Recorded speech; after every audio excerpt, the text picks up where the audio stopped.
Hello, all of you who's watching this podcast. I'm Twin representing Sunday Wars Universalis, SVW in short. We are a Europa Universalis for multiplayer community, and this is our 8th campaign pre-session podcast. We will start this campaign in 1444 and will continue until we reach 1821. Now that we introduced our community, let me introduce myself and my colleagues. I'm the host of this podcast session, and my nickname is Twin. I'm playing Shagatai. I'm here with Arziel, Kreshka, and Naiba with their respective countries. Maybe you guys want to introduce yourself? Sure. I'm Kreshka playing Brandenburg. So, in the middle of the HRE. Yeah. Yeah, I'm Naiba. I'm playing Burgundy. And yeah, my aim is to found the Netherlands. High ambitions. And what about you, Arziel? What are you playing? I'm playing. Hello, nice to meet you. I'm playing Ming. I'm gonna be the merciless Chinese emperor. Yep, definitely have a huge power base there in China. This is the first time we actually allowed Ming to play, so it's gonna be really interesting to see what happens this campaign in Asia. Let's start underlying what we will be talking about today. We will be talking about the player orientation of the 8th campaign, what might happen in some specific regions and continents briefly, and some players who are going to be leaving their marks in their region, especially the likes of Ming, of course. We are not going to talk about the personal diplomacy of players and their potential allies or enemies. We do not want to spoil things in advance. We will start introducing players and countries from the Iberian region, and slowly we will travel the world. I hope you guys enjoy this session and others which will follow this one. Now, I've looked at the player roster, and I noticed there's again a Portugal, Castile, and Aragon, and Morocco was added this time as well. I don't think there's a Tunis, right? There's no Tunis. No Tunis. Alright. Do you guys know the players in this region? Yeah, Portugal is Brandon, so WTF OMG ASD. Castile is Ergil. And the third guy, so Aragon, is Abomination. Later came Morocco, so it's Doc. Yep. I do remember Erjo from playing Malaya last session, was it not? Could Yes, be. he got totally annihilated by the British player. Yeah. Choose broken 3 times. Yeah, well, but brutal. but UK was so strong in the end. I mean, Yeah, not much he could do. Okay, that's interesting, guys. Yeah. What do you guys Yeah, think gonna happen here? Well, considering Portugal and so far his skill level, so far from what I've seen from the last campaign, I wouldn't be surprised if he got deleted the very first session. That's just mean. I kind of go with Azil there, but I have to say that it might happen that he just stays passive. So just goes colonistic and co-op with Castile. Because that's the way he plays. That's my opinion there. What about you, Naiba? What do you think will happen? Yeah, I think so as well. I think like that's the only valid Portugal strategy. Like maybe if you have really good Diplo and you can get France and Aragon on your side, and then you can kill it. But even if you kill it, like then you have to fight Aragon for like the rest of the peninsula. Yeah. I think staying passive is the best strategy early on. What I think is more interesting is Aragon in this case, because it's so splitted. It's between France and Castile. Either it can be cooperating with Morocco, or what is it doing? Dying? What do you think? Well, yeah, go on, Arjo. No, go on.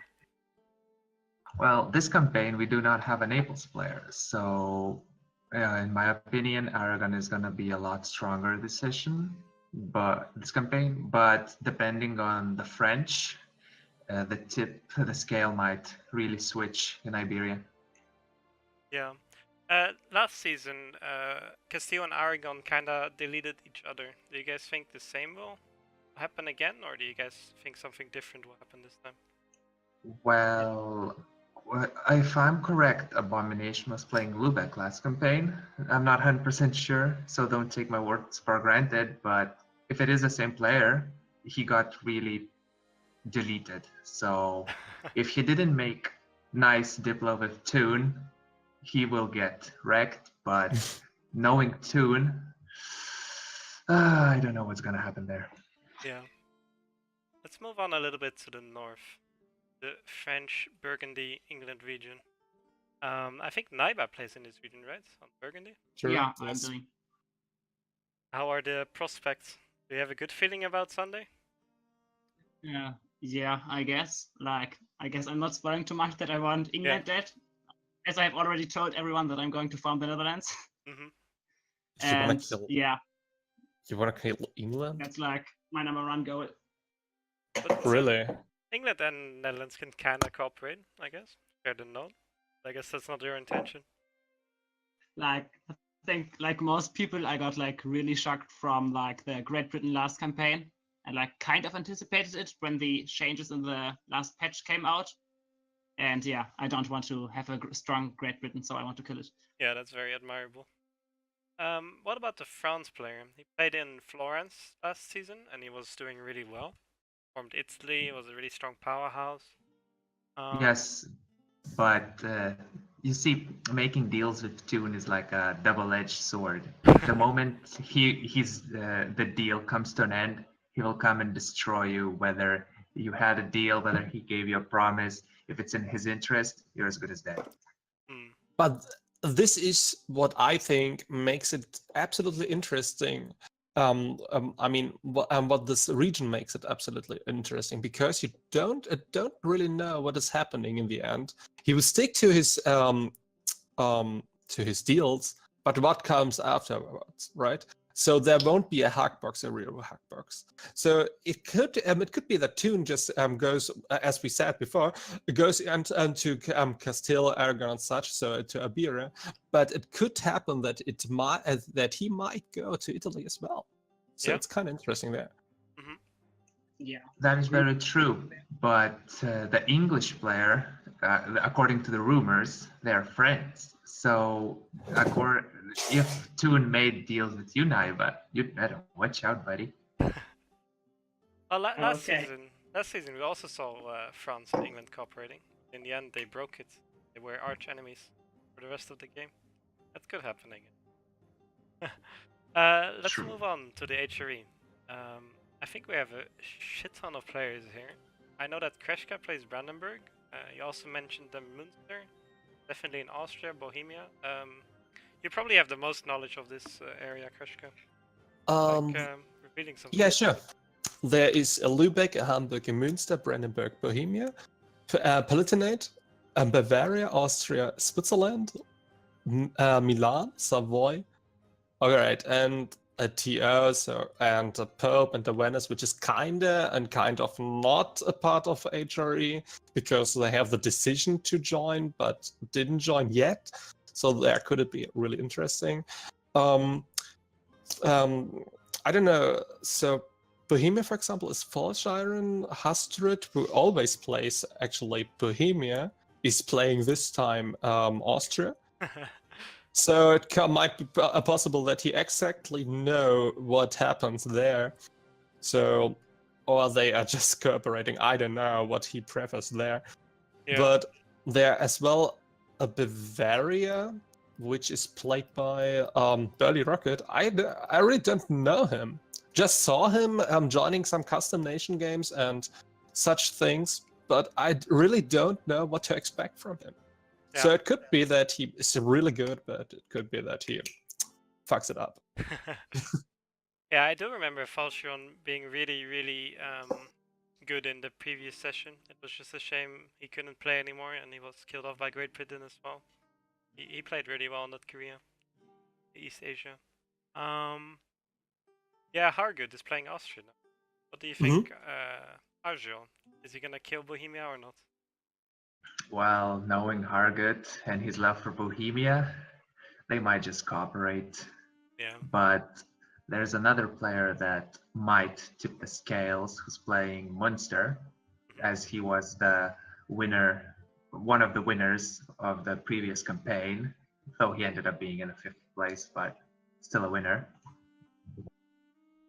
Yeah. So, what is interesting as well, I guess, is Lübeck.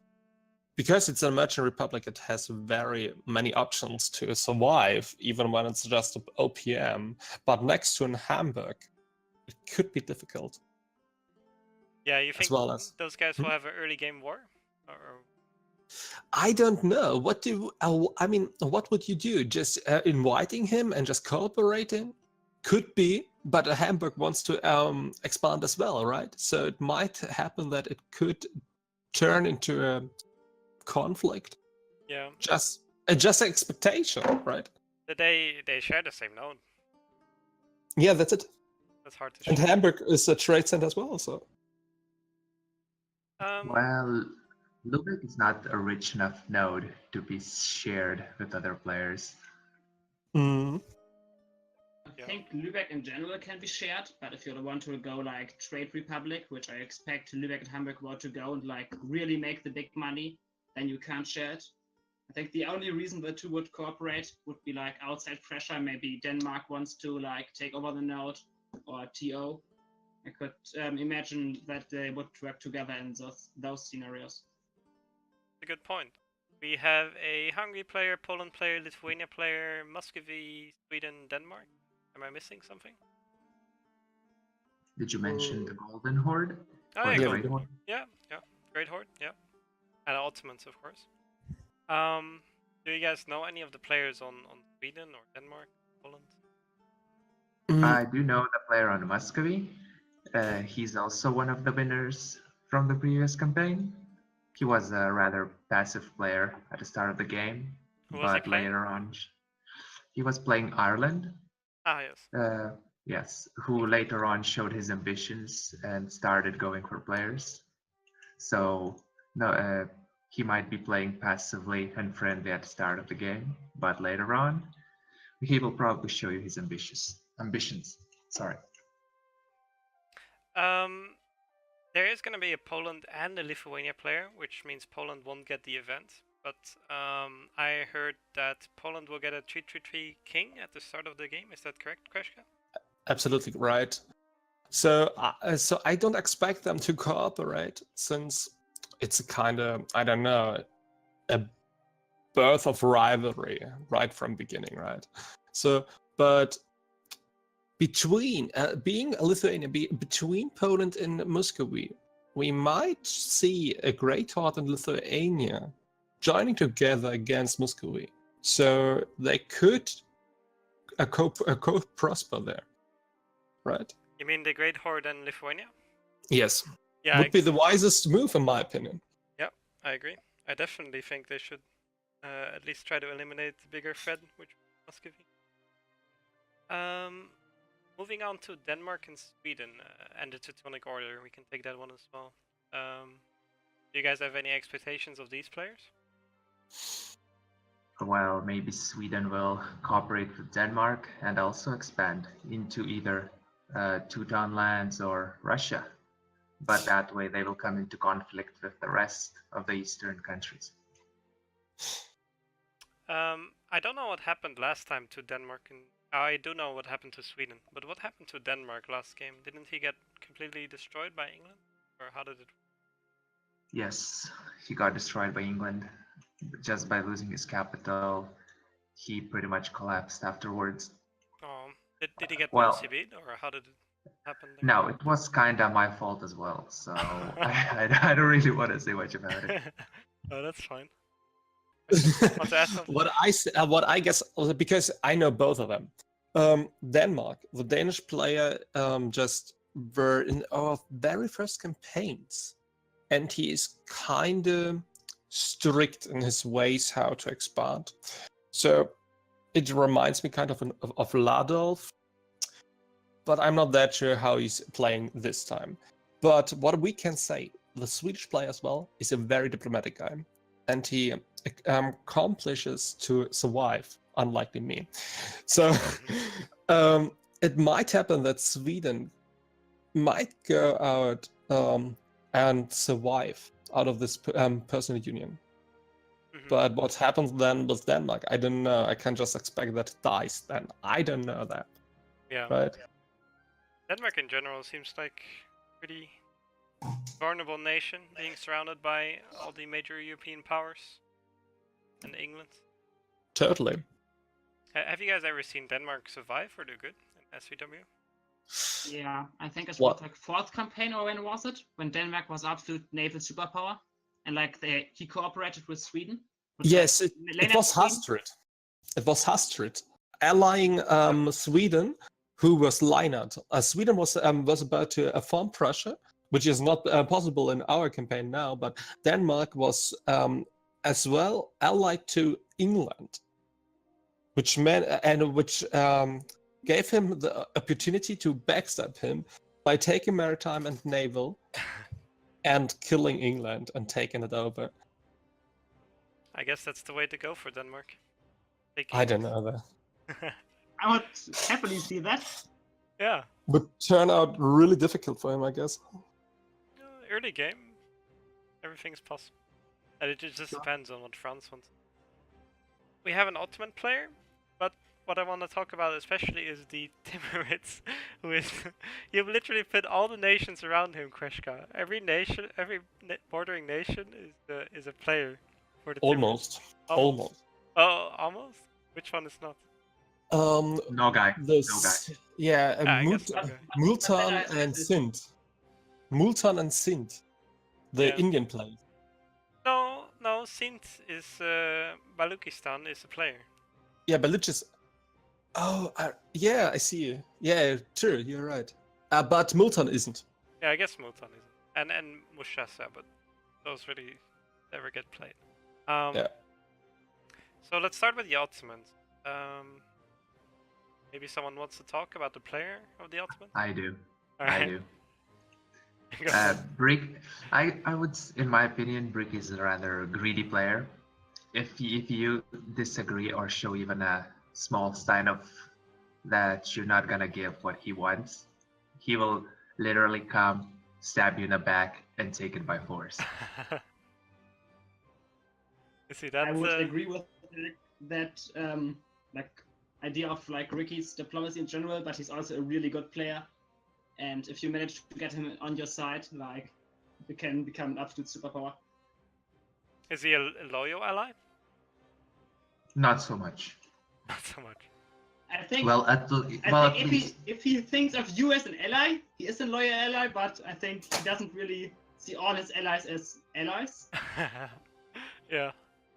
I can So see you that. mean they're using people? He's using people. Yes. Well, in EU4 you have to use some people at some point to win. But Everything. it can turn difficult this time for Ottomans, in my opinion. Just Yeah. because of Mamluks and who was, I guess there's a friend of him. I guess it is AQ. AQ So is a friend of. Yes. Yes. Mamluks and AQ are friends, so I guess them allying each other. But what turns out of there is just speculation, right? Because they could just turn into the right direction and go for Persia or go for Ottomans. Yeah. Last season, Ottomans got completely gangbanged by Austria, Venice, Hungary, Mamelukes, and Karakanul. Sorry. Do you think that happens again? I don't It's know. a possibility. But I think, like, as you already said, like, it was, like, from the west where the Ottomans got killed. And I think every time you saw the Ottomans die early on, it was because, like, of Venice. I think Venice is the big nation that needs to be looked at if you want to know if the Ottomans survive. Because, like, in the east, especially this time with the Timurids, there will be enough infighting, so there can't really be a threat to the Ottomans early on. Yeah.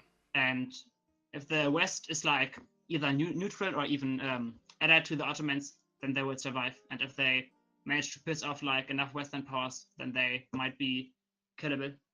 Mm-hmm. Yeah, let's get back to the Timurids. He's surrounded by Ajam, Uzbek, Chagatai, Delhi, Kanda, Baluchistan, and the Hormuz. What do you guys think the chances are Timurids survive this first session. Well, if Timurids do act very nicely, friendly, give me a nice tribute, I might help him out. But how much do you think Timrid's gotta see the way he lands to his neighbors to not Well, get to be coalition? truthful, I think it mostly depends on the northern hordes. I'm pretty sure he could handle the small Balochistan and Ajam, yes? Mm-hmm. But depending on the hordes, he might get literally screwed. Yeah. I don't really think Indians will have that much influence on him, as they will probably be at each other's throats. Yeah. So you see Timrid surviving? Yes. I don't know, but I would agree with Arthur that like the hordes will be the big game changer. If he can manage to like somehow appease the hordes, that would be really helpful for him, and he can deal with like a jam and stuff. I don't really think he is going to fight, or he should fight Balochistan early on, because like I would imagine that Balochistan wants to expand to India and get like some ground there because he's already in the Sind trade now. And then for me it's like Timurids with Ajam, maybe QQ, and then the hordes will decide the war. Yeah. I think the hordes have a deciding factor here too. I think Uzbek also really wants to go south, so that will be interesting what he will do. We shouldn't forget that there's a Ming. Yeah. We're gonna get to there. Yeah, but what I'm saying is, maybe those hordes are more interested in China stopping the Inward Perfection, If and only you then knew. just attacking Timurids, right? Mm-hmm. Yeah, I can definitely see why Oryat, Chagatai, Uzbek would want to stop Ming. We will see what will happen there. Is Uzbek really interested in it? Like, what can Uzbek gain from it? Like, he would have to kill Oryat or Chagatai to get to Ming. Yeah, Uzbek has less of a thing. He's actually maybe more likely to ally either Ming or Russia. In that case, I think we have nations here. I think it's Mali and Songhai. Which part of Africa are we talking about? The West Saharan part. And Yes. Yeah. the Congo, I guess. I think there's also a player Yeah, on we Congo, also right? got a Congo player. Yes, we got a Congo player. Nice. Yeah, let's talk about Mali and Songhai. Two pretty equal nations, I think. Do you guys think they will share it? No. No. No. That guy playing Songhai, I think he is, what was his name again? Fulton, I think. Walton? Yes, the guy who was playing QQ, Persia, last campaign. Yeah. He kept fighting 1 versus 3, 1 versus 2, Yeah. went bankrupt, kept fighting like for ages, Yeah. and didn't give up. So I really doubt he's gonna share the Yeah. land with someone else. You think he'd I rather think- die? I think if Yeah. like Songhai is not willing to share, Mali will win, because if I remember correctly, I don't have the trade goods at the moment, but I'm pretty sure Mali starts with all the gold or like 1 or 2 gold promises, and Songhai doesn't start with them. So Let's Mali actually should take have a the early look. advantage.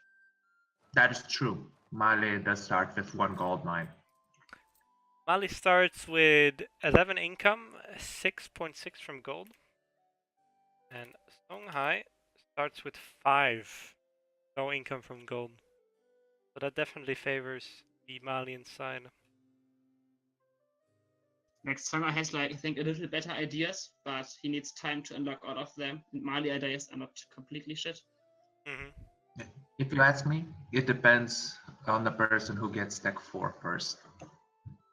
Yeah, in that case, Songhai has a 2 ruler and Mali has a 1 or a 0 even.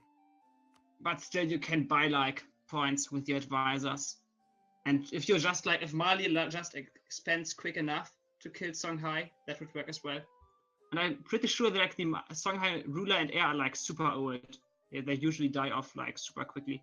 Yeah, the Songhai heir is 74. What the fuck? Yeah. The only experience I had with Songhai in SWU is Stella Lux event, where I got a really OP heir. I don't really know much about anything else.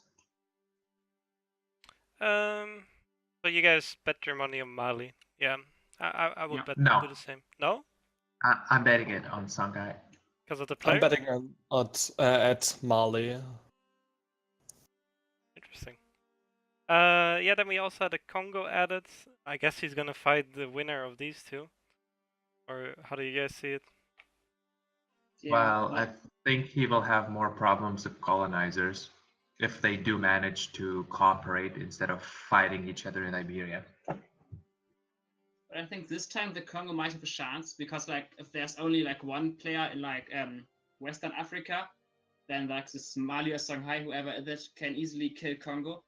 But Yeah. if like the winner of the two had like to fight a bloody war before it, then Congo might have a chance to stand his own. Yeah. Yeah. That sounds plausible. Oh, then we also have an Ethiopia, I think, right, Krishka? Mhm. Yes, and a Kilwa. A what? A Kilwa. Oh, Kilwa, of course. Yes. Any thoughts on that, guys? Kilwa, Ethiopia?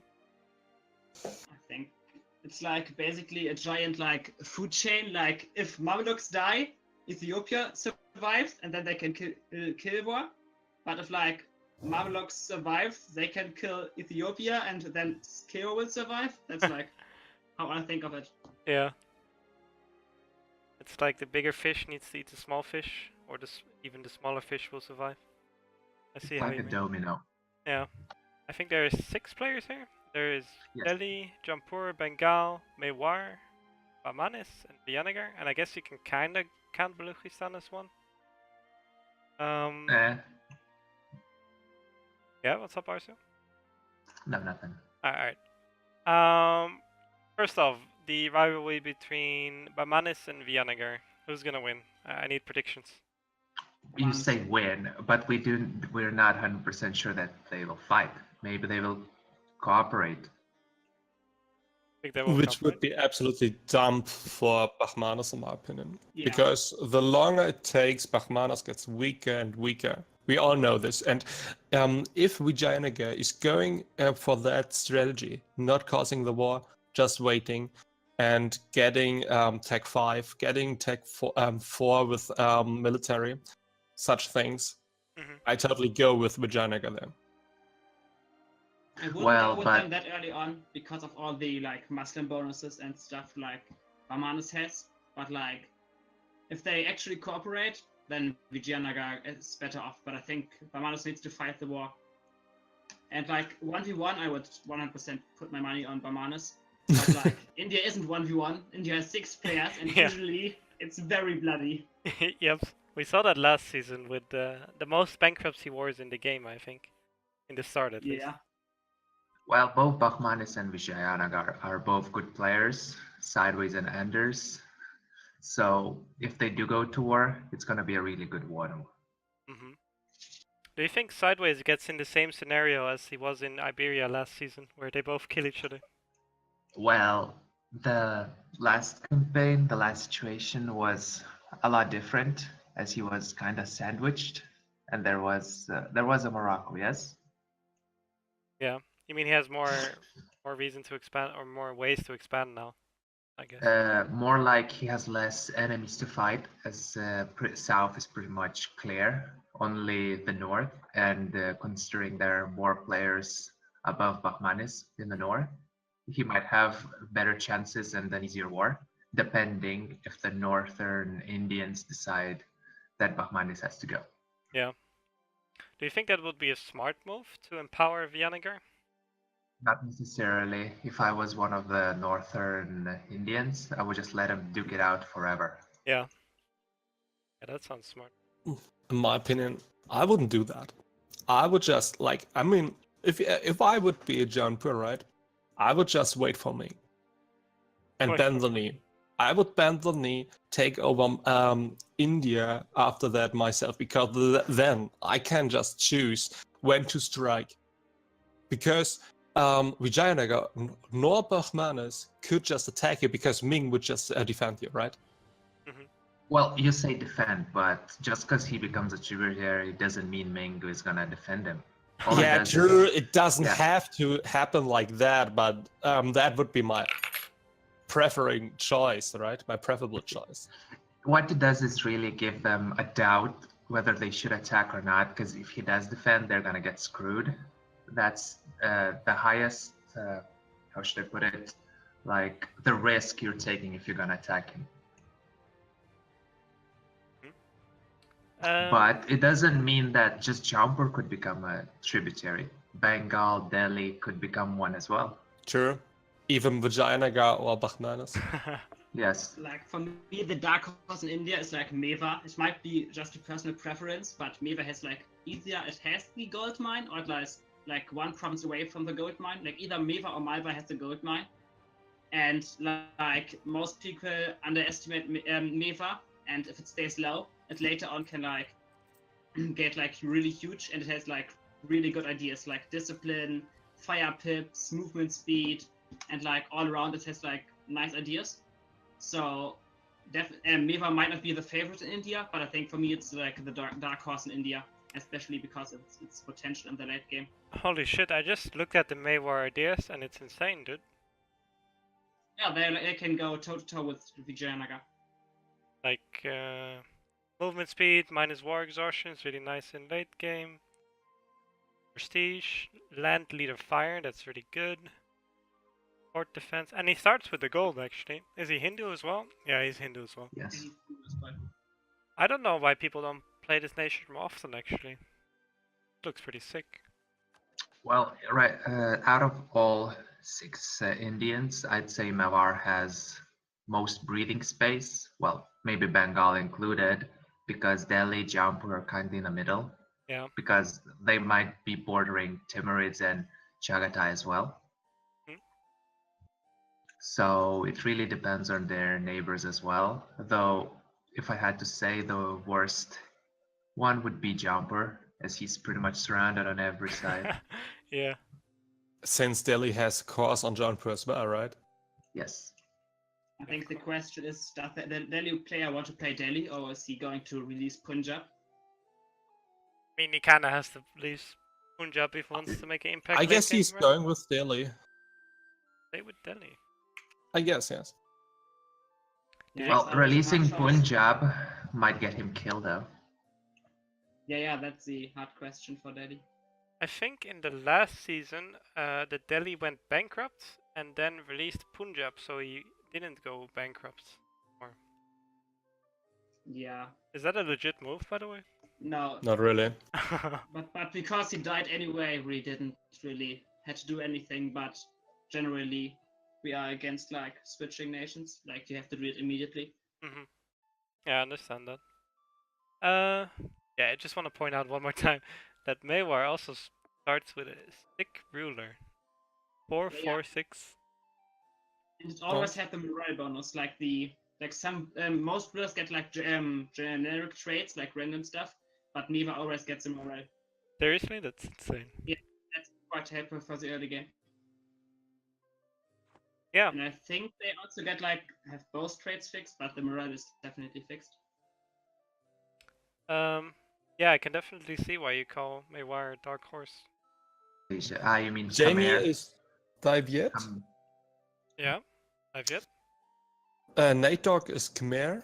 Then there's a Malacca, Majapahit Brunei, Tondo, all the stuff. That's pretty dense. Yes. That was not last season, but 2 seasons ago we saw a super mighty Tondo that that basically ruled the waves after Great Britain was killed off. Who do you think is gonna win in this whole group where Navy is really important? All the islands. For me, it's Tondo, like because of the Ming. Like for me, the logical move for Ming would be to fund Tondo, so like he doesn't have to worry about Navy.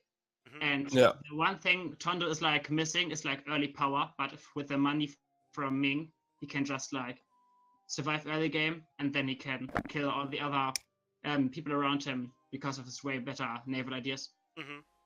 Is it like that if Ming can get a deal with the hordes, that he perfectly can fund Tondo around, and Tando can just colonize and colonize and colonize, and can actually snowball like that.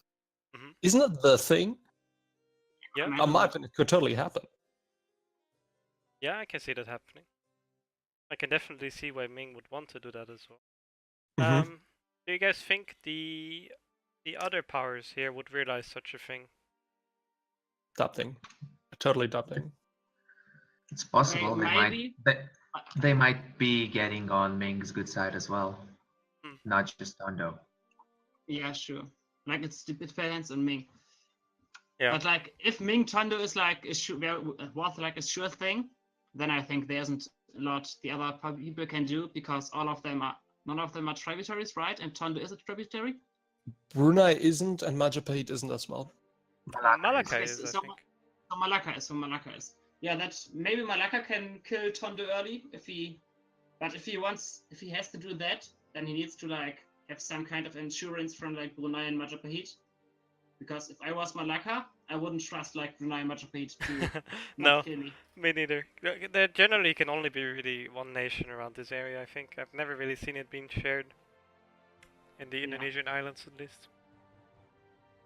It's Yeah. like kind of strange because like it's like more than 1k death. I think it's like 1.5k death just in the islands. Mhm. And like for some reason, it's never shared. Yeah. Let's see. So we have a Ming this time. Obviously, he's the giant powerhouse in this region. Then we have a Korea, we have a Jiangsu, we have... Do we still have 4 players in Japan? Yes. Yes. Oh, that's crazy. Shimazu, Oda, Ashikaga, and the Hosokawa. Then we have a Oryat and a Uzbek and a Chagatai. What do you guys think of this region? What do you guys think will happen? Give me some thoughts. Jiangsu dies. Jansu dies. Yeah, there's an easy move. Actually, Ming can just inhibit him, right? He just can tributary. I don't know how are they called those nations. Caution, Hikes. Yeah, Koshin, for example, or Ixi, whatever. He can just tributary in one of those states, and Jiangsu can do shit right there.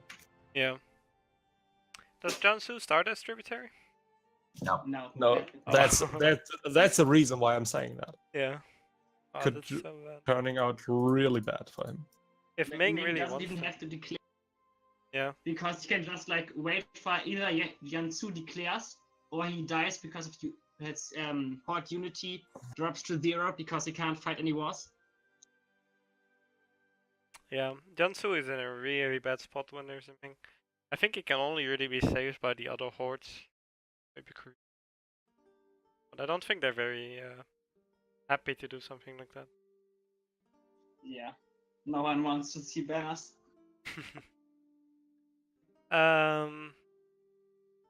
Let's see. We talked about Uzbek. Yeah, Shagatai Oryat. What if they combine their powers? Maybe with Jiangsu. Do they have a chance of beating Ming? Yes, if they combine with the Uzbek as well, Only if they combine with Uzbek? I guess. I think there are enough other things like Chagatai, Oirat, Jiangsu wouldn't be enough, but like Korea could be like a big thing as well, because they have like.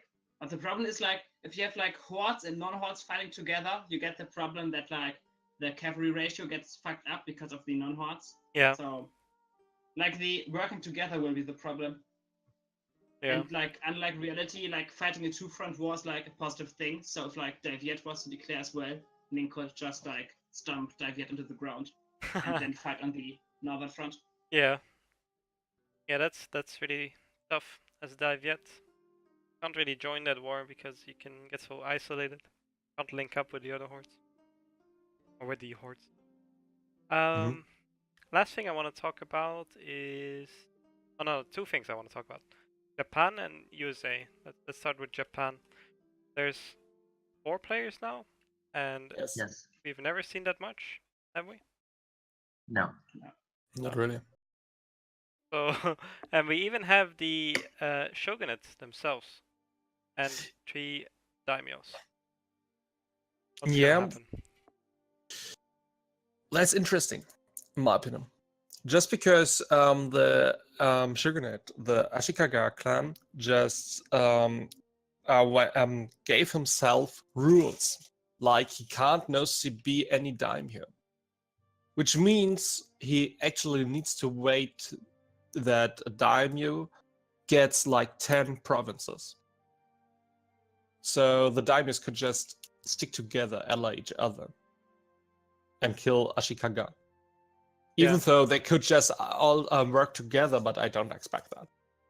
Yeah. But does he have to? Scenario. But does Ashikaga have to like abide by the rules just because he wrote them? I guess so, yes. Really? Yes. Why would he do that? I guess it's sad that that it's a new rule that he wants to stick on. So Sanewas could actually just stick on these rules next time. He said something like that, in my opinion. So I guess he needs to stick on that when he wants to accomplish something like that. Yeah. I want to talk about the players in Japan actually, because I noticed there was quite some prominent players. I know that Ogi is playing here somewhere. I know that Moon is playing here. Quentin, and there was one more. Do you guys have something to say about the individual Tideman. players? What? Tideman. Tideman, yeah. Mm-hmm.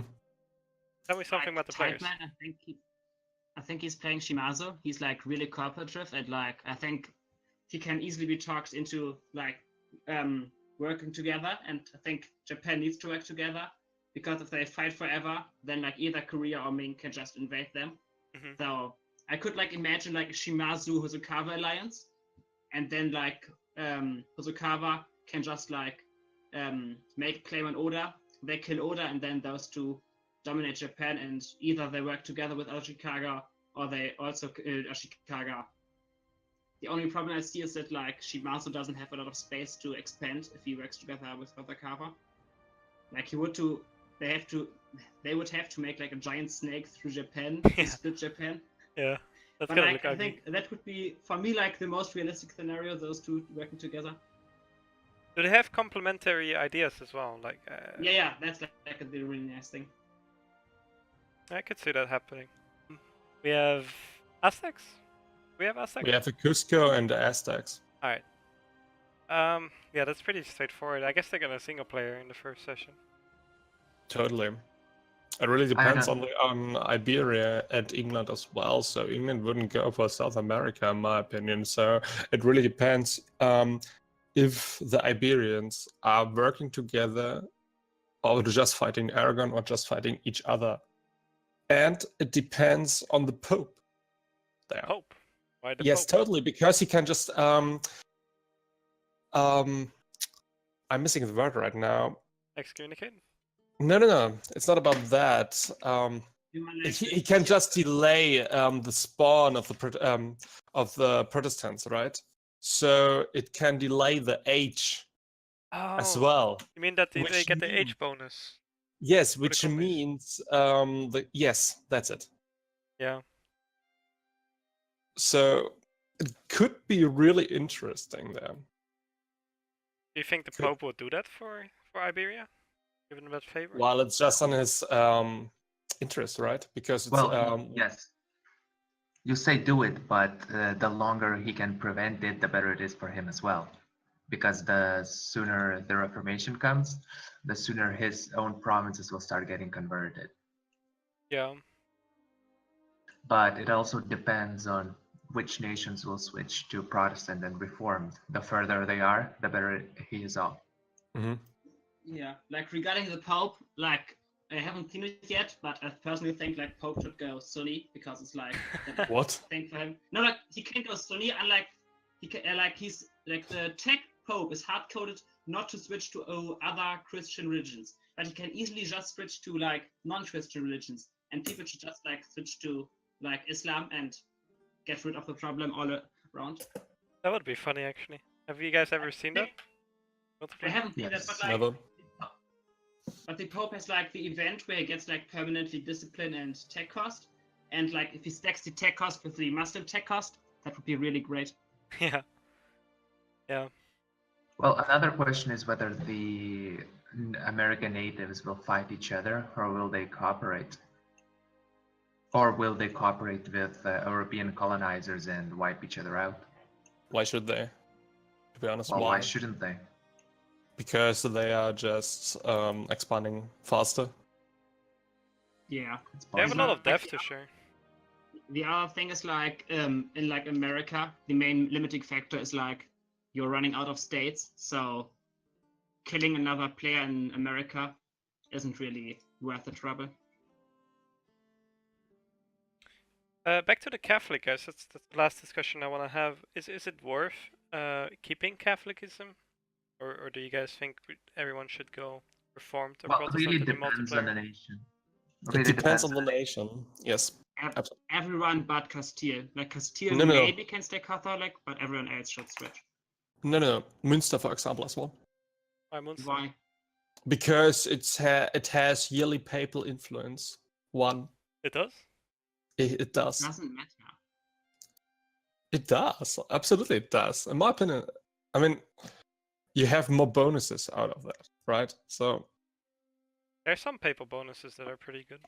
But isn't it like Yeah. as well as Bavaria as well? I mean, Yeah, but you see, considering their landlocked nations, even if they do reach a coast, they're not that prominent at trading.